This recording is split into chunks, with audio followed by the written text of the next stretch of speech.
Hello प्यारे बच्चों, कैसे हैं आप सब। आशा करती हूँ सभी बहुत अच्छे होंगे। आज हम पढ़ेंगे क्लास 4 हिंदी रीडर पार्ट 3 आज़ादी का सुख भाग 1।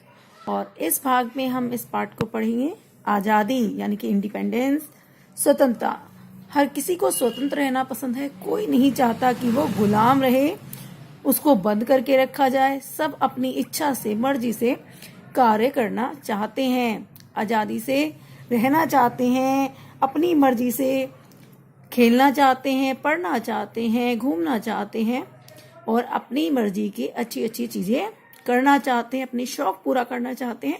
और वो तभी पूरे हो सकते हैं जब हम आज़ाद रहेंगे, जब हमारे ऊपर कोई बंदिशें नहीं होंगी।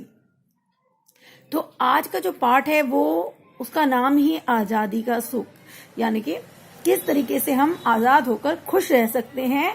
और आज़ादी हमें खुशी देती है जो कि हमें बंधनों से नहीं मिलती है। तो चलिए शुरू करते हैं पाठ। एक बहुत अच्छा राजा था। उसके राज्य में प्रजा सुखी थी। किसी प्रकार का कोई भय नहीं था। लोग सुख चैन से रहते थे और अपने राजा की प्रशंसा करते थे। यानी कि एक समय की बात है, एक राजा था, बहुत अच्छा राजा था और उसकी प्रजा भी बहुत खुश थी। किसी प्रकार का कोई भय नहीं था, सब आराम से रहते थे और राजा की प्रशंसा करते थे कि कितना अच्छा हमारा राजा है। राजा पशु पक्षियों से बहुत प्यार करता था। उसके महल में कई हाथी और घोड़े थे। वह स्वयं भी जानवरों के पास जाता था, उन्हें प्यार से पुचकारता और सहलाता था। राजा को पशु पक्षी बहुत पसंद थे और महल में भी बहुत सारे हाथी और घोड़े रखे हुए थे जिनको वो पसंद करता था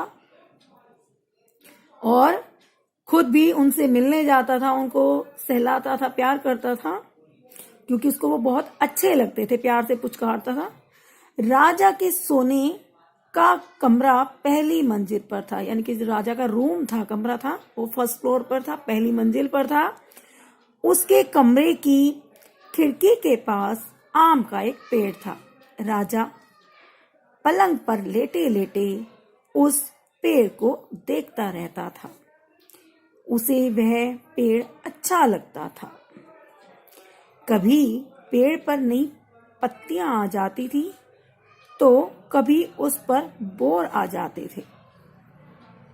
कभी कभी उस पर छोटे छोटे आम आ जाते थे तो कभी पूरे पेड़ पर पके हुए सैकड़ों रसीले आम दिखाई पड़ते थे। तो यहाँ पर पेड़ की बात हुई है और कौन सा पेड़ था? आम का पेड़ था, जो कि राजा के कमरे के पास था। वहां से दिखाई देता था, उसकी कमरे की खिड़की से, जो खिड़की थी राजा के कमरे की पहली मंजिल पर, उससे वो पेड़ दिखाई देता था। और पेड़ बहुत अच्छा लगता था देखने में। नई नई पत्तियां आती, कभी उस पे छोटे छोटे आम आते, कभी उस पे बोर आते। पत्तियों जो फूल होते हैं उसको बोर कहा जाता है, आम के जो फूल होते हैं।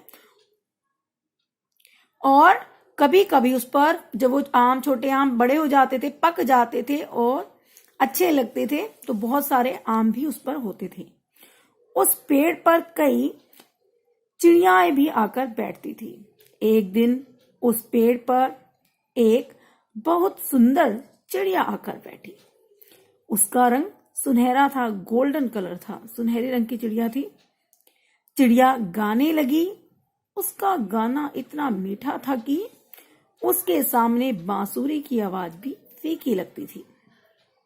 जो चिड़िया थी, बहुत सारी चिड़िया थी, लेकिन एक अच्छी सी सुंदर सी चिड़िया आके बैठी एक दिन, और रंग में सुनहरा रंग था, सोने जैसा रंग था उसका, गोल्डन कलर था।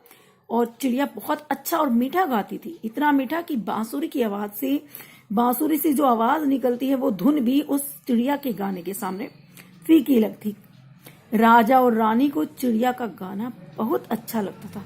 राजा भी और रानी भी चिड़िया की आवाज के बहुत प्रशंसक थे, उनको बहुत मंत्रमुग्ध करती थी, अच्छी लगती थी, मनभावन लगती थी आवाज। फिर वह चिड़िया वहां रोज आने लगी। वो चिड़िया रोज आती वहां, वह सवेरे शाम वहां आती, सुबह को भी आती और शाम को भी आती, थोड़ी देर अपनी सुरीली आवाज में गाती, फिर उड़कर चली जाती। थोड़ी देर बैठती, सुबह भी और शाम को भी अपना गाना गाती और फिर चली जाती अपने वापस घोंसले में। लेकिन जिस दिन बारिश होती, तेज वायु चलती या बहुत गर्मी होती, तो उस दिन वह चिड़िया नहीं आती। उस दिन राजा को कुछ अच्छा नहीं लगता। तो बच्चों आज का पार्ट इतना ही पढ़ेंगे। चिड़िया कब नहीं आती थी? रोज आती थी, लेकिन जिस दिन बारिश होती थी या तेज हवा चलती थी या बहुत ज्यादा गर्मी का मौसम होता था, गर्मी लगती थी, उस दिन चिड़िया नहीं आती थी और उस दिन राजा दुखी हो जाते थे। क्यों? क्योंकि उनको उस चिड़िया की प्यारी सी मधुर सी आवाज सुनने को नहीं मिलती थी। तो आज का जो होमवर्क यही है आपका, इस लेसन को अच्छे से पढ़ना है आप लोगों को। ठीक है, अभी के लिए बाय।